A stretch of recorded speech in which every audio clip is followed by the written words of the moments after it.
bonsoir à toutes et à tous. Bienvenue à notre réunion de prière et de lecture du 23 mars 2023. Nous vous montrons depuis des mois les miracles spirituels autour de Marie, Jésus, Padre Pio, Saint Gilles, etc. Nous vous avons montré également des lieux où les forces divines et telluriques se rencontrent et permettent à certains malades de retrouver la santé. Je dis bien certains. Pourquoi pas tous? Les destinées de chacun de nous sont les résultats de nos choix. Nous devons également rétablir la paix en nous et autour de nous. Comment y arriver au milieu du chaos orchestré par les maîtres occultes sataniques? Depuis des millénaires, les humains ont toujours recherché l'équilibre spirituel, cosmique et tellurique. La plupart respectaient les rythmes de la nature. Le grand Satan a tout bouleversé. Pour des désirs malsains, il a dégénéré la race humaine. La conscience très basse de la majorité de l'humanité lui permet de s'imposer encore et encore. Nous avons à peine le temps de surmonter un obstacle qu'un autre s'impose. Ainsi de suite, nous sommes agressés et démoralisés pour la grande majorité.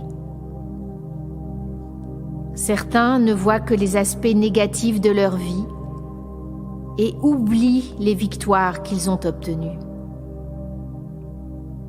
S'ils s'efforçaient de ne garder que le souvenir des victoires successives en remerciant Dieu de les avoir soutenues, ils pourraient soulever des montagnes. Ne laissez pas les angoisses et les peurs vous bloquer. Continuez à réaliser pas à pas vos projets. N'abandonnez jamais. Apprenez à regarder le ciel, le jour, et à contempler la lune et les étoiles. Soyez fiers de toutes vos victoires contre les ennemis de Dieu. Nous vous accompagnons par nos prières et demandes de grâce. Amen. Je demande maintenant à chacun de préparer un verre d'eau bénite que nous boirons en même temps que Père Éric, d'allumer une veilleuse et un bâton d'encens à côté de vous, afin de nous unir dans le recueillement et la prière, et de former une chaîne de lumière pour toutes les personnes connues et inconnues qui œuvrent pour la sauvegarde de l'humanité, et par ce fait sont les guerriers pacifiques de Dieu. Merci et bonne réunion.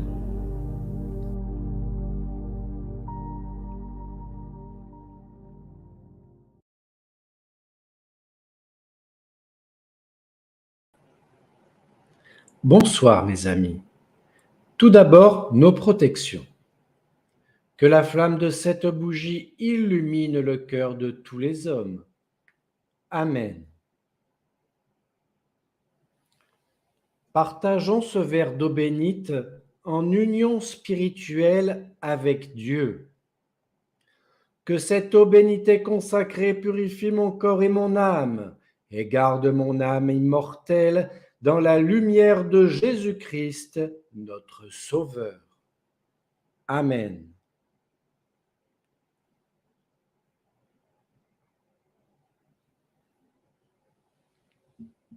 Gardez près de vous votre bouteille en cas de besoin si vous ressentez du froid, des picotements ou une sorte d'angoisse qui vous pousse à arrêter le live. Il est évident que chaque jour, nous affrontons de nouvelles épreuves, les nôtres et celles de tous ceux qui font appel à nous. Mais que de joie devant les victoires que nous obtenons grâce à Dieu! Pour ceux qui ont eu la chance de pouvoir visiter ces lieux magiques où souffle l'esprit, qu'ils n'oublient jamais de remercier Dieu et les ancêtres qui ont su trouver ces lieux fabuleux. Que ce soit à Chartres, à Fatima, à Stonehenge et dans d'autres endroits, l'intercommunication entre Dieu et les hommes s'établit. Certes, le nom de Dieu est cité de différentes manières selon les époques et les civilisations, mais c'est toujours lui, le seul et unique créateur qui initie les êtres les plus sensibles pour nous montrer sa présence et son amour. Remercions-le chaque matin pour la nouvelle journée qui commence. Prière. Seigneur, je te remercie pour toutes les victoires que tu m'offres.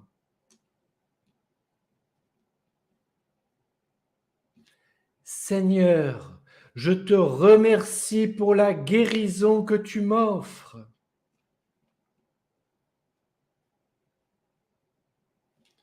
Seigneur, je te remercie pour tous ces lieux de guérison que tu nous montres.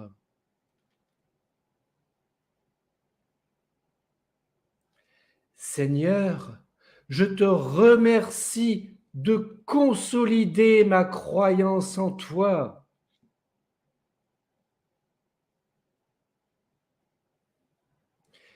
Seigneur, je te remercie pour la joie que tu mets dans ma vie. Amen.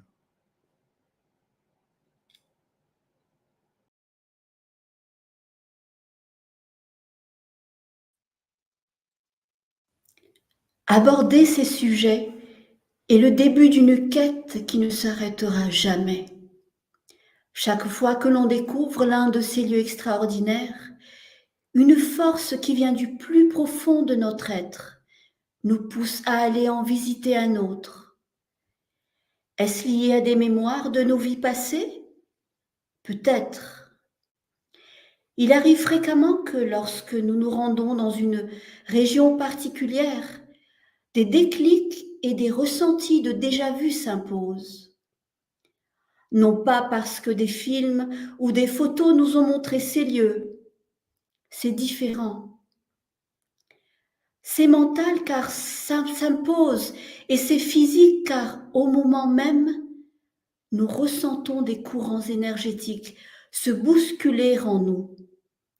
Des images jaillissent parfois on ne sait d'où et une joie nous envahit. Est-ce surnaturel?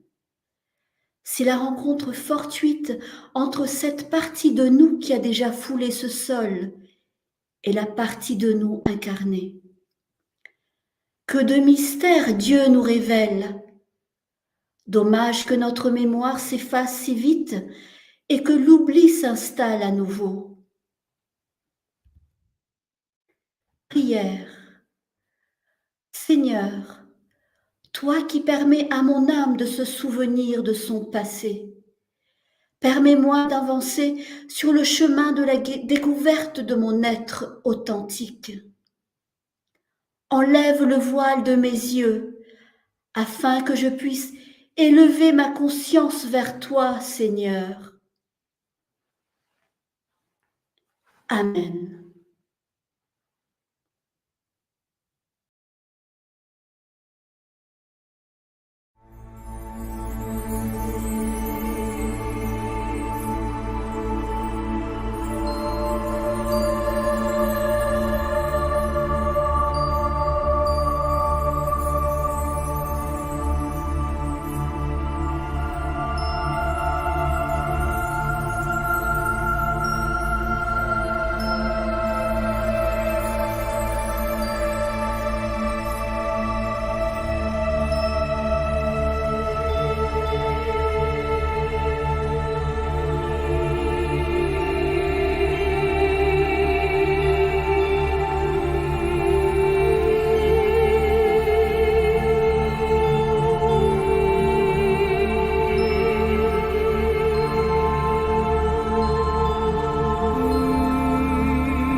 De par le monde, les endroits sur lesquels nous pouvons nous brancher sont innombrables. C'est un fait authentique. Même si les imposteurs pseudo-savants veulent nous imposer leur charabia et leurs mensonges. Oui, Dieu nous a laissé les traces de ses interventions pour aider les humains à s'éveiller, à se soigner par sa puissance invisible et omniprésente. N'en déplaise aux cassars romains. Ces lieux sur lesquels ont été bâties de nombreuses églises sont détruits par les serviteurs de Lucifer. Parfois marqués d'une simple croix ou d'une statue de Marie, notre maman céleste. Ils ont contribué à soigner et à sauver de très nombreuses personnes égarées dans les méandres obscurs des satanistes. Louons le Seigneur pour sa présence à nos côtés. Louons Marie et Jésus qui font jaillir des sources d'eau de guérison partout dans le monde. Amen.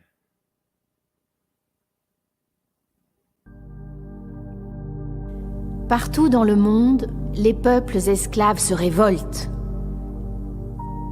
L'injustice règne en maître partout. Les satanistes, adorateurs du fric, s'accrochent à leur place de faux représentants des peuples. Le grappin les tient bien. Le fric, le chantage, la luxure, les drogues, l'alcool. Voilà comment les serviteurs du chaos ont dévoyé les administratifs de tous les pays. Cependant, les citoyens ont commencé à se réunir et à bloquer les rouages de la pompe à fric des élites. Et si l'argent ne rentre plus dans leur poche, ils ne peuvent plus acheter l'adénochrome dont ils sont dépendants. La protection de Dieu accompagne les peuples qui réclament justice. Par la réunion des groupes sociaux qui s'opposaient jadis, les peuples gagneront leur liberté. Par les révélations, les gens commencent à comprendre les manipulations des élites de Baal. Il y aura encore des difficultés à éviter, c'est sûr. Mais la fraternité qui renaît entre les citoyens ouvre les portes de la cage dans laquelle le monde étouffait. Le changement commence dans les rues, sur les places publiques, et il va s'étendre jusqu'aux portes des palais des élites sataniques. Lorsque les peuples brûleront les temples de Satan, la force grandira. Tout basculera pour les frères de l'ombre au moment même où la lumière et la vérité inonderont le monde. De toutes parts, les bonnes nouvelles succéderont aux mauvaises, fausses nouvelles des médias corrompus. La joie et le bonheur s'imposeront partout pour tous les peuples de la planète. Dieu est avec les peuples qui osent réclamer la vraie justice et la loi. Amen.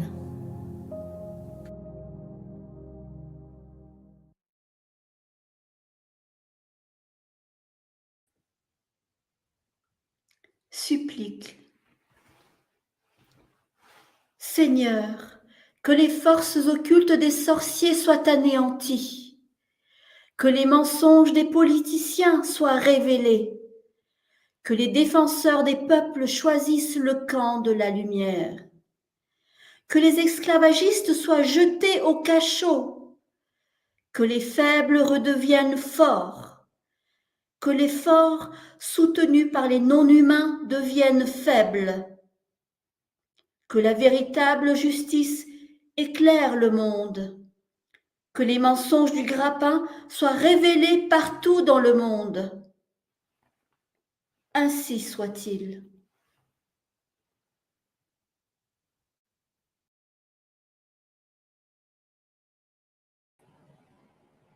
Appel.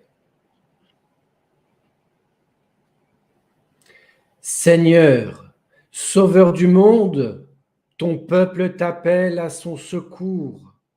Ne le laisse pas sans ton aide pour vaincre les démons des nazis. Soutiens nos actions, Seigneur. Accompagne-nous et guide-nous avec tes mots de justice. Montre-nous le chemin de la liberté afin que la paix rejaillisse sur terre. Que ta présence se manifeste partout sur terre et dans le cœur des hommes. Seigneur, Maître vénéré, protège-nous durant cet exorcisme afin que Padre Bruno puisse en toute sécurité prononcer les paroles que tu nous as offertes contre les serviteurs du chaos. Amen.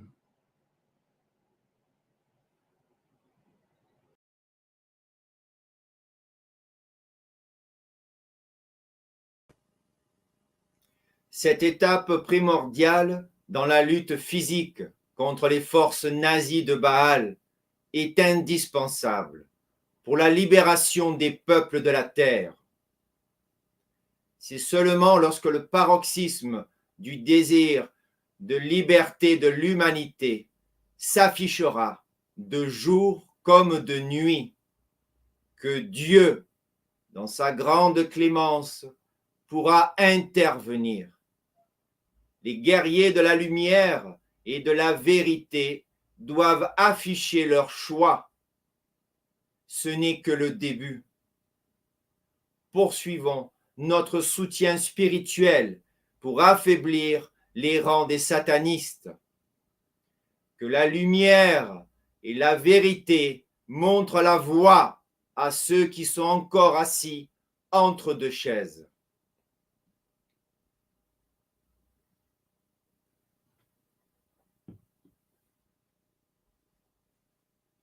Seigneur, Jésus-Christ, mon Maître vénéré, donne-moi un peu de ta puissance et de ta force pour que je puisse accomplir cet exorcisme collectif.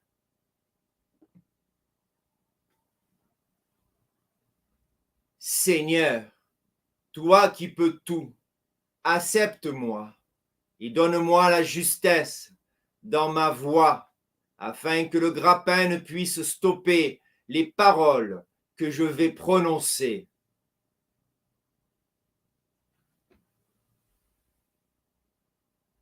Que toutes les saintes et les saints fassent autour des peuples de la terre un rempart infranchissable contre les ennemis de Dieu et de l'humanité. Amen. Exorcisme.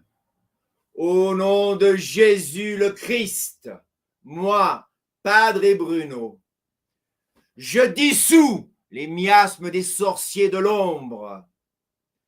Je dissous les fluides délétères des actions occultes des sorciers.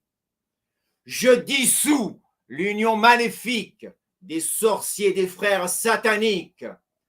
Au nom de Jésus le Christ, je brise les chaînes des esclaves des humains. Je brise les chaînes vibratoires des antennes 5G. Je brise les chaînes synthétiques de graphène du corps des injectés. Au nom de Jésus le Christ. J'anéantis les projets maléfiques des maîtres du monde. J'anéantis la fusion du serpent. J'anéantis l'union nazie des sataniques. Au nom de Jésus le Christ, je détruis les fausses apparitions des démons. Je détruis la machinerie des chemtrails. Je détruis les ondes diaboliques alimentées par les satellites du Noam. Au nom de Jésus le Christ, fuyez tous, adeptes de Lucifer. Fuyez tous, mercenaires de Lucifer. Fuyez tous, sorciers diaboliques. Et que les tempêtes du ciel s'abattent sur vos bases secrètes. Que vos armes soient neutralisées. Que les guerriers du ciel vous anéantissent tous. Que les peuples s'unissent et avancent au son des tambours. Vos jours sont comptés, vos nuits sont comptées. La justice divine accompagne les peuples tournés vers la lumière. Ce qui est fait ce jour est fait dans le ciel. Ce que les peuples choisissent ce jour se réalisera dans le ciel. Au nom de tous les peuples de la terre, que la vraie justice manifeste dans le monde. Ce qui est dit ici-bas se réalise dans les cieux. Au nom du Père, au nom de la Mère, au nom du Fils et du Saint-Esprit, ainsi soit-il.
Merci Seigneur pour ta protection. Merci Seigneur pour ta présence parmi nous.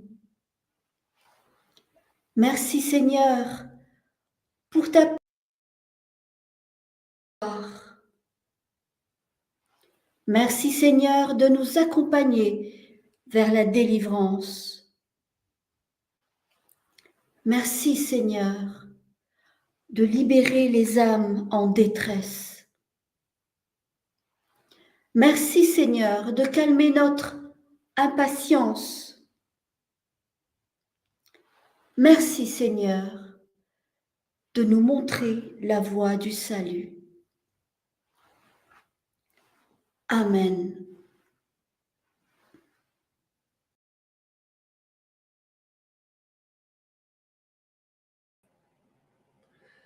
Sainte Mère du Rédempteur, porte du ciel toujours ouverte, étoile de la mer, viens au secours du peuple qui tombe et cherche à se relever. Tu as enfanté, ô merveille, celui qui t'a créé, et tu demeures toujours vierge. Accueille le salut de l'ange Gabriel et prends pitié de nous, pécheurs. Amen. J'avoue, ô Sainte Vierge, ne pas être celui que j'espère être, mais grâce à ton aide, je pourrais affronter les tempêtes et les disettes. Je m'agenouille devant toi, ô Vierge Immaculée, et je te demande pardon pour mes faiblesses. Amen.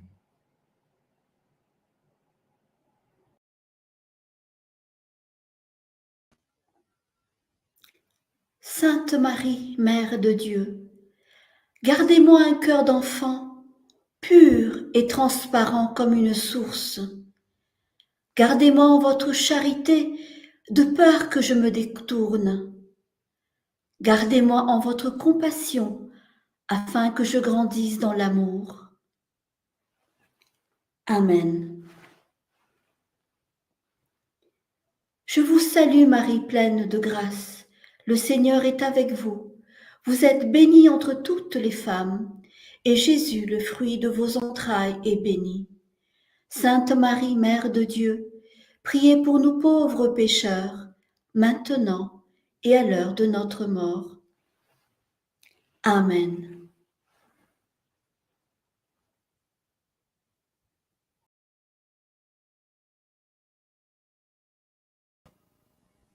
Seigneur, fais de moi un artisan de ta paix. Là où est la haine, que je mette l'amour. Là où est l'offense, que je mette le pardon. Là où est la discorde, que je mette l'union. Là où est l'erreur, que je mette la foi. Là où est le désespoir, que je mette l'espérance. Là où sont les ténèbres, que je mette la lumière. Là où est la tristesse, que je mette la joie. Fais que je ne cherche pas à être consolé, que de consoler, d'être compris, que de comprendre, d'être aimé, que d'aimer. Parce que c'est en donnant que l'on reçoit, c'est en s'oubliant soi-même qu'on se retrouve soi-même. C'est en pardonnant qu'on obtient le pardon. C'est en mourant que l'on ressuscite à l'éternelle vie. Amen.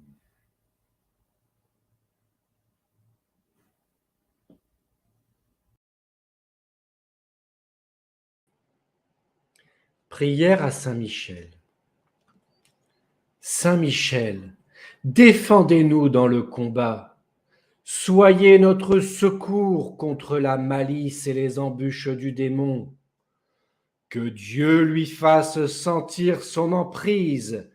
Et vous, prince de la milice céleste, repoussez en enfer par la force divine Satan et les autres esprits mauvais qui rôdent dans le monde en vue de perdre les âmes. Amen.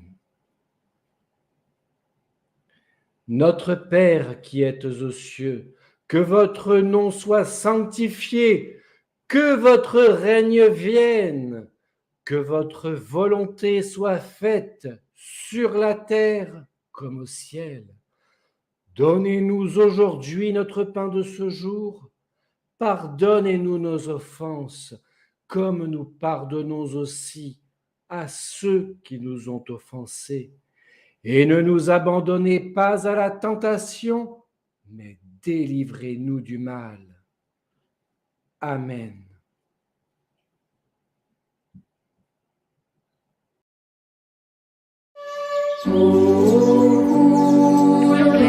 Précédente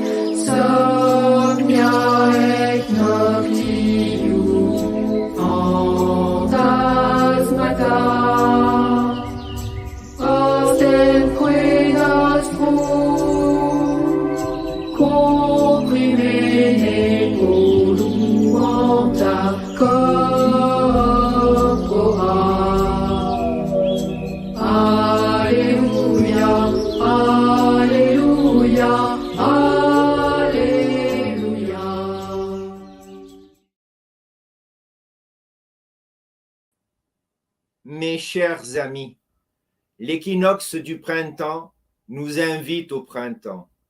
Le renouveau de la nature risque de se teinter du rouge sang des victimes des oppresseurs. Oui, le printemps qui s'annonce risque de se graver dans le souvenir de l'humanité. Les épreuves au jour le jour. Pourtant, à l'horizon très proche, se profile l'espérance d'un nouveau jour, l'espérance du royaume divin qui va faire remonter à la surface la joie de vivre et la paix. Comment oser parler de paix avec le pseudo-danger de guerre mondiale? Mais on y est déjà dans cette géopolitique mondiale. Nos pères et nos grands-pères l'ont vécu. Nos ancêtres l'ont vécu également. Mais la différence d'eux, c'est que, bien que nous soyons nés dans cette guerre mondiale géopolitique, nous quitterons cette terre sous le signe de la paix. Avec la paix de Jésus le Christ, notre guerrier céleste qui va rassembler les foules pour écraser les vermines. Oui, les satanistes vont disparaître et avec eux toutes les utopies. Alors, soyez courageux. Vous avez surmonté toutes les épreuves jusqu'à ce jour. Ne vous laissez pas induire en erreur. L'heure de la victoire contre le grappin a déjà sonné, mais peu de monde a entendu les trompettes du ciel. Nous avons passé des instants merveilleux de partage et d'union contre le mal.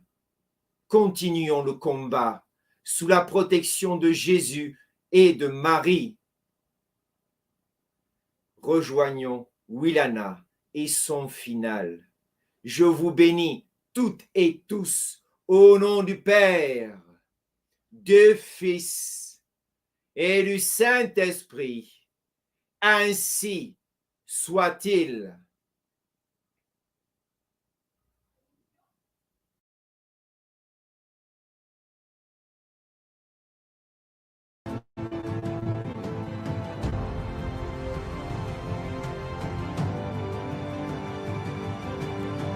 L'histoire de cette apparition commence à Kibeho, une localité située dans le sud-ouest du Rwanda à environ 160 km de la capitale Kigali. Ce matin du 28 novembre 1981, Alphonsine Mumureke, une adolescente, se rend au collège, comme elle le fait chaque jour. Les cours se déroulent tranquillement. Il est environ 12h30 quand elle va manger avec ses camarades au réfectoire. Alors que tout le monde est en train de manger, Alphonsine se lève soudainement. Les autres collégiennes la regardent se mettre à genoux, les yeux dirigés quelque part en un point fixe. Alphonsine semble converser avec quelqu'un d'invisible. Elle entend une voix chaleureuse qui l'appelle. Alphonsine se sent alors transportée dans un autre monde. Elle voit une dame d'une beauté incomparable. Une joie immense envahit tout son être. « Qui êtes-vous » demande Alphonsine. Et la dame lui répond « Nyana wa Jambo », ce qui signifie en langue bantoue « la mère du Verbe ». J'ouvre une petite parenthèse qui intéressera sûrement certaines personnes en essayant de traduire les mots Nyana wa Jambo en swahili. J'ai eu plusieurs propositions, autres que la traduction officielle, et notamment celui de « mère de la matière », ce qui donne un indice important. La dame demande à Alphonsine « Qu'est-ce qui est le plus important dans ta vie ?» Elle lui répond « J'aime Dieu et la Vierge Marie qui a mis au monde notre Sauveur. Si c'est le cas, alors je te consolerai et j'exaucerai tes prières. mais ton entourage doit plus avoir la foi. Alphonsine vit une véritable extase. Quand elle reprend conscience de la réalité qui l'entoure, elle voit ses camarades qui ne comprennent pas ce qui s'est passé. Certains la pointent du doigt en disant qu'elle est folle, et d'autres déclament que c'est une attitude prouvant qu'elle pratique la sorcellerie. D'autres encore disent qu'elle invente cette histoire pour se rendre intéressante. Ces réactions sont très difficiles pour Alphonsine, car elle ne réalise pas que les autres n'ont pas vécu la même chose qu'elle. Les jours passent, et à nouveau Alphonsine va voir cette belle dame et tomber en extase. Afin de prouver que tout cela n'est que supercherie, certains vont la piquer profondément avec une aiguille. Mais Alphonsine est imperturbable, et rien ne peut la faire sortir de son état extatique. Nombreux étaient ceux qui doutaient de ce que disait Alphonsine du fait qu'elle venait de la région de Tisaka. Cette région était souvent décriée car on y pratiquait la sorcellerie. Quand on lui demande qui est la dame, Alphonsine répond que c'est la très sainte Vierge Marie. Durant le mois de décembre 1981, elle aura d'autres extases, et la Vierge lui apprendra un chant et une danse que personne ne connaissait. Le 12 janvier 1982, une autre élève nommée Anatali Mukamazimpaka, mais que tout le monde appelait Nathalie, va vivre une expérience similaire à celle d'Alphonsine. Le soir, après le repas, elle se sent soudainement transportée dans une grande plaine verdoyante où elle se retrouve seule. Mais Anatali a peur, car elle ne voit personne autour d'elle et se sent abandonnée. Un halo de lumière va apparaître dans lequel se tient une dame. Elle dit à Nathalie : « Mon enfant, je suis triste, et ce qui m'afflige, c'est que j'ai envoyé un message et vous ne l'avez pas bien accueilli comme je le désire. Une grande catastrophe se prépare si rien ne change. » Nathalie est effrayée par ces mots et se met à pleurer. La Vierge la rassure alors.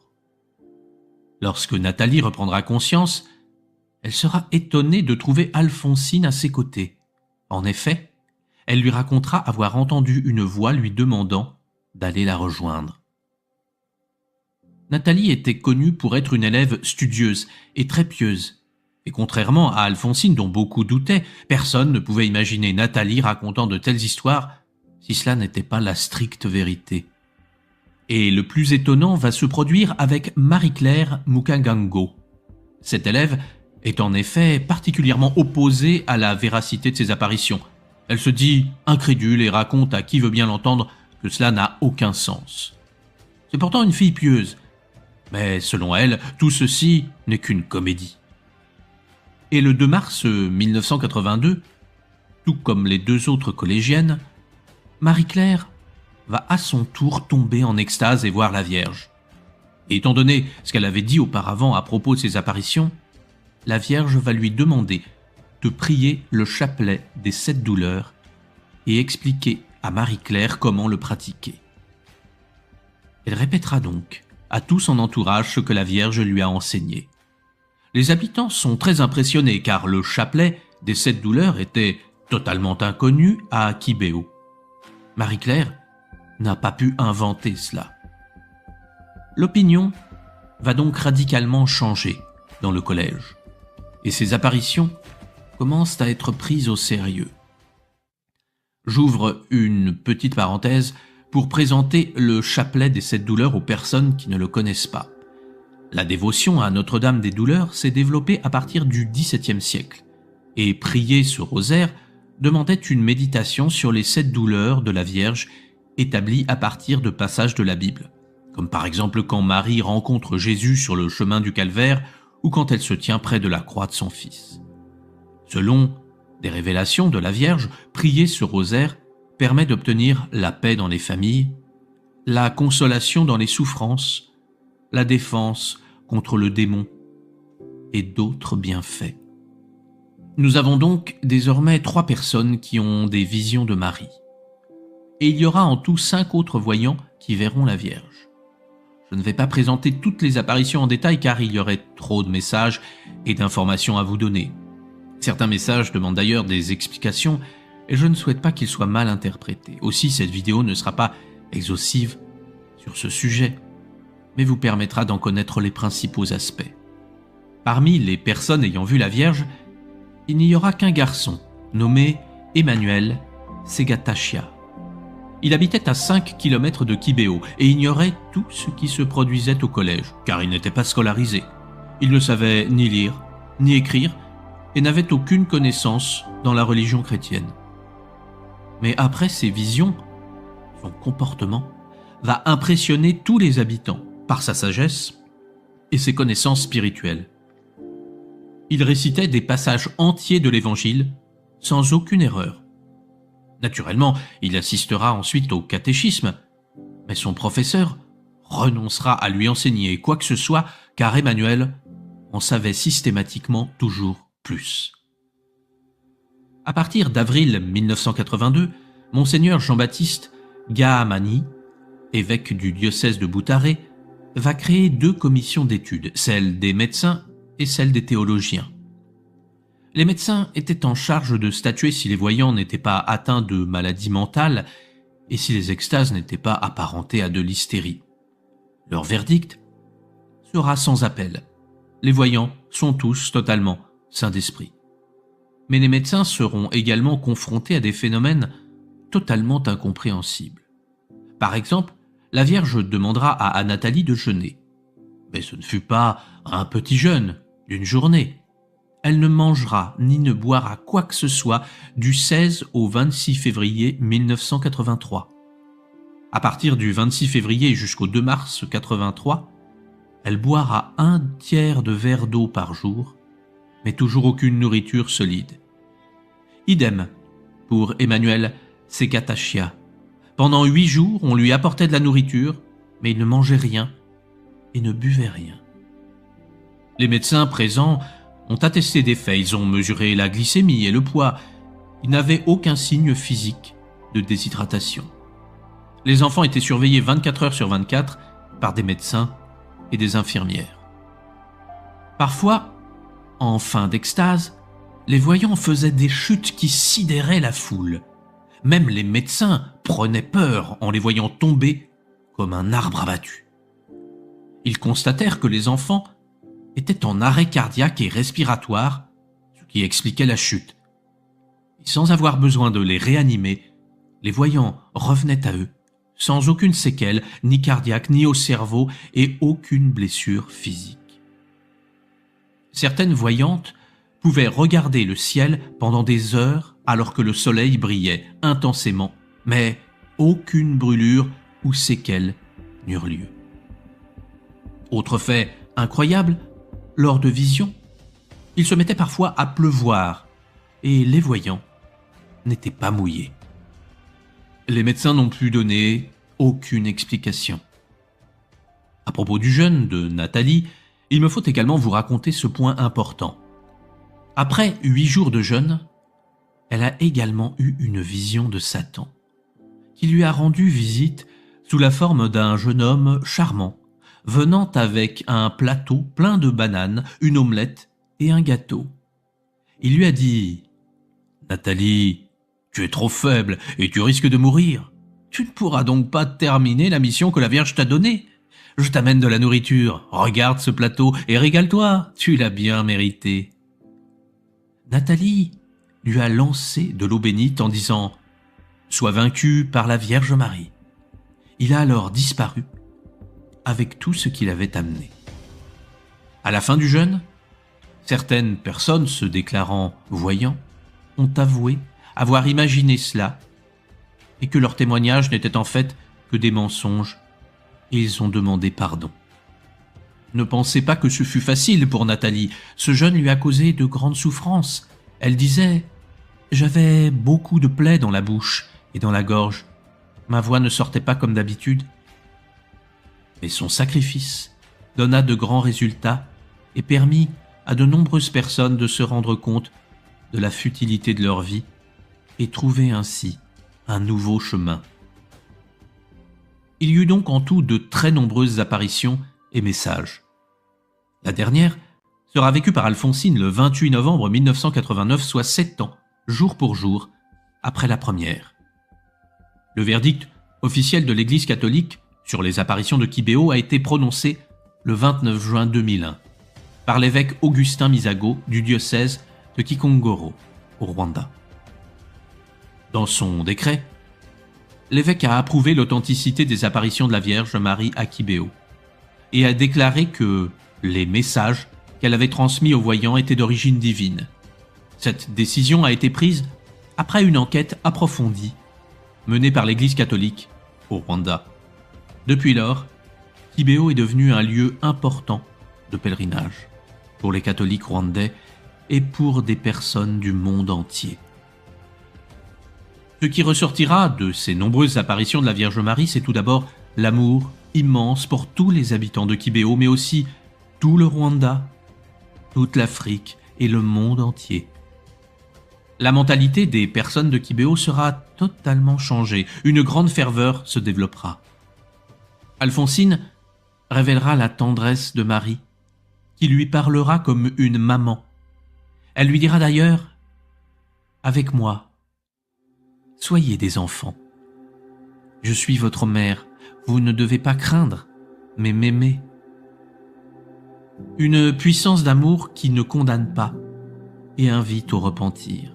Nous voyons bien que la Vierge voulait inviter ses enfants à ne pas avoir de rancœur, mais au contraire à se rassembler afin d'éviter le pire. Le pire, justement, parlons-en. Car cette apparition de la Vierge prend un sens tout particulier avec ce qui se produira au Rwanda. Le 15 août 1982, Alphonsine, Nathalie et Marie-Claire eurent une vision terrible que je vous livre. Alors que la dame était en pleurs, on vit un fleuve de sang, des personnes qui s'entretuent, des cadavres abandonnés, sans sépulture, un arbre entièrement en feu, un gouffre béant, un monstre, des têtes décapitées. Cette vision d'horreur va malheureusement se réaliser car, à la place de la réconciliation et du pardon demandé par la Vierge, c'est tout l'inverse qui se produira. Les dirigeants politiques vont continuer à se corrompre et exacerber les haines entre les ethnies rwandaises. Le 6 avril 1994, l'avion qui transportait le président rwandais Juvenal Habyarimana s'approche de la capitale Kigali. Il est soudainement abattu par un missile sol-air. D'après certaines enquêtes, cet attentat aura été perpétré par des membres de l'entourage du président avec le soutien de l'armée et des milices extrémistes Hutus.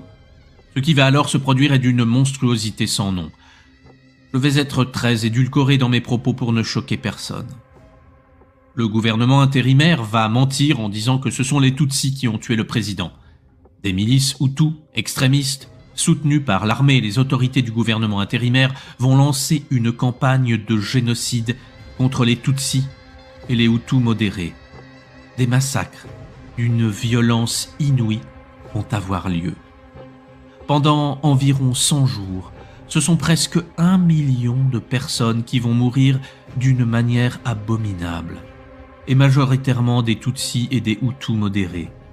Un groupe rebelle Tutsi dirigé par Paul Kagame prendra le contrôle de Kigali et mettra fin au génocide en juillet 1994. Comprenez-vous les larmes de Marie et sa raison de venir nous prévenir ? Comprenez-vous pourquoi elle a demandé le pardon plutôt que la vengeance ? Vous pensez peut-être que tout cela est du passé et que dans votre pays vous êtes à l'abri de ces horreurs. C'est possible, mais ayez bien en tête que de nos jours, on veut nous faire croire que les problèmes de notre vie viennent toujours de l'extérieur. Il y a toujours un fautif à blâmer et à pointer du doigt. Et donc, nous pensons que tous nos problèmes seront résolus s'il y a disparition de cet ennemi. Mais il se trouve que cette solution ne donne aucun résultat. Pourquoi ? Car il n'y aura jamais la paix en ce monde s'il n'y a pas la paix en nous-mêmes. C'est pour ça que c'est là qu'il faut commencer à travailler. Apprenons à nous maîtriser, à sublimer nos défauts en qualité, à transformer nos colères, nos rancœurs et nos haines en amour, en joie et en courage. Tant que cela ne sera pas accompli, il n'y aura aucune paix durable possible sur terre. C'est pour cela que Jésus a demandé que l'on pardonne à ses ennemis. Car si nous ne le faisons pas, nous trouverons toujours quelqu'un à blâmer, toujours. Ce sera un autre pays, et quand il sera vaincu, ce sera une communauté extérieure. Et quand elle aura disparu, ce sera la société qui est mal faite. Et si elle est transformée, ce sera le gouvernement qui n'a rien fait. Et s'il est changé, ce sera nos collègues de travail qui ne seront jamais assez bien. Et si nous ne travaillons plus, ce sera nos amis, notre famille. Il y aura toujours quelqu'un qui ne sera jamais assez comme nous le souhaitons, étant donné que nous ne voyons les autres qu'au travers de notre propre regard. Et si notre regard est plein de convoitise, de rancœur, de vengeance, alors l'autre sera toujours celui sur lequel nous projetterons nos peurs, nos craintes et nos angoisses.